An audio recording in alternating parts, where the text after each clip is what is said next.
If you're working out by yourself, chances are your workouts are not as effective as they can be unless you're doing these three things. So first way to level up your workouts by yourself is making every make look different. So let's say we're working on finishing. If I was working with somebody to get into that finish, I might have them handle it up here and then get downhill, or maybe you roll it out and we lift up and then we attack, just to make the most out of that rep, but then we're into our finish.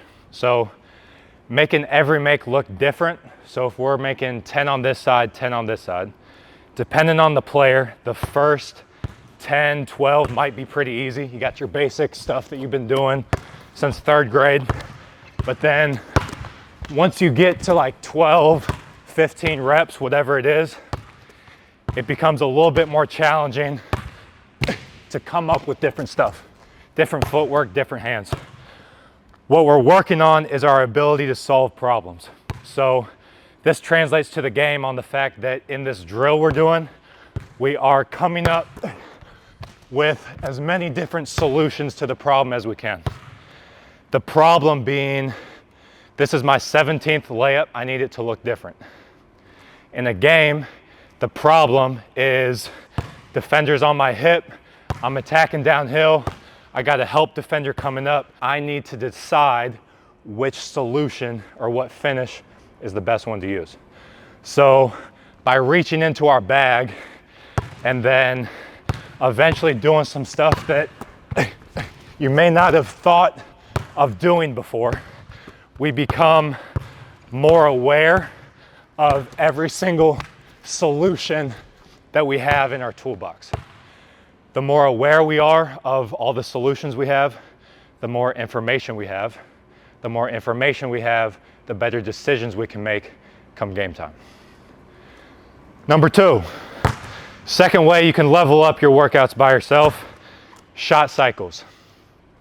If, let's say a player wants to work on shooting on the move, typically what we see is, okay, we're gonna shoot on the move, we're gonna lift up, we're gonna shoot it, and then get a rebound, and we're gonna shoot that shot until we make 10, 15, whatever it is.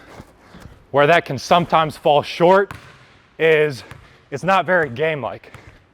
When you think about a game, you're never going to shoot a shot and then come back to where you started and then lift up again and shoot and do that until you make 10. In a game, you're gonna shoot it and then go play defense, switch on a ball screen, box your man out, go get a rebound. Then you're gonna run in transition and then set a ball screen and then make a one more pass and then backdoor cut. So you're doing a bunch of stuff in between those shots. What shot cycles does is just mimic that. So if we wanna work on shooting on the move, maybe shot number 1 is we lift up, catch, shoot it, and then we get our rebound, dribble out to the wing, any off the dribble 3 that you want, and then the 3rd shot, get our rebound, any type of finish we want. 0 for 3 on those, but it's why we're in here. Then, make or miss, we move on to the next shot and we cycle through it again. You can cycle through these until you make 10, 12, whatever you want to. But the idea behind this is if you have a math teacher, they ask you what 5 times 5 is, and then you do the math, you rack your brain, and you say 25. And then they come back right away and ask you what 5 times 5 is. You're not gonna work as hard as you did for the first question. So at a certain point, if they ask you what 5 times 5 is 10 times in a row, you're gonna get every answer right, but then you may not necessarily be like learning it. The skill might not be bulletproof. A more effective way, it's hard to talk and do this, but a more effective way might be what's 5 times 5? And then what's 7 times 10? What's 8 times 3? And then what's 5 times 5? A big part of learning a skill or becoming better at something is doing it and then going away from it, doing something else, and then coming back and relearning it. That's how skills stick, and that's how skills translate to the game. Third way, lucky number 3, third way we can translate our work to the game more efficiently, working on general skills. So what I mean by that is looking at skills as a car. A one dribble pull-up is a Ferrari. Then what we can do is not just train the Ferrari, so to speak, but we can get the steering wheel and the rear view mirror and the seats to be working as efficiently as possible. Another analogy is a puzzle.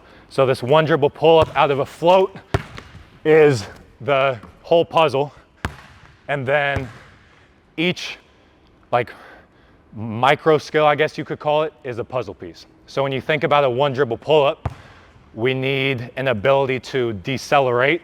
Our momentum's going this way. We have to stop and go up.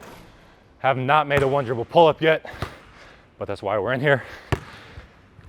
So one puzzle piece is decelerating. Another puzzle piece is finding the rim with our eyes. So I'm dribbling, whatever it is, I'm looking at the defense, I'm looking at my defender, and then I have to get my eyes up to shoot it. Another puzzle piece might be, we find that I leave a lot of pull-ups short, and we realize that we're leaving a lot of power on the table because we're not rotating as much as we can. We can get a lot of power from rotating. So if you're in a gym by yourself, inherently your workout is not going to be as specific or as game-like as it can be. If you're in a gym with a ball and a hoop, there is no defense, there's no fans in the stands, there's no time and score that you have to worry about. There's no social pressure from your 4 other teammates. There's no coaches that you have to worry about what they were saying in the huddle. So sometimes it may make more sense to attack those puzzle pieces by themselves. So let's say with that one dribble pull-up, I miss a lot of shots because I'm not comfortable, still haven't made one. I'm still not comfortable getting my eyes on the rim.